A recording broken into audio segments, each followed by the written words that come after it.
Morning guys, কেমন আছো সবাই? আশা করছি ভালো আছো। আর এই দেখো সকালবেলা আজকে একদম সকাল সকাল উঠে পড়েছি ঘুম থেকে। কারণ হচ্ছে আজকে ডিউটি আছে, দুদিন ছুটি ছিল, দুদিন ছুটির পরে এখন ডিউটি। আর ব্যাঙ্গালোরে জাস্ট সকালবেলাটা দেখো, খুব ঠান্ডা ঠান্ডা লাগছে, হাওয়া হচ্ছে খুব জোরে, চারিদিকে একদম মেঘলা পরিবেশ দেখতে পাচ্ছ কত সুন্দর, কিন্তু ঠান্ডা লাগছে, ঠান্ডা ঠান্ডা লাগছে একদম। দেখো শুধু কত সুন্দর।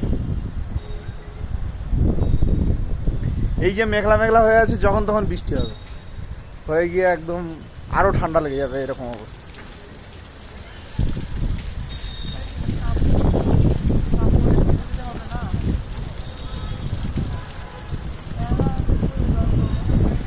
বাই।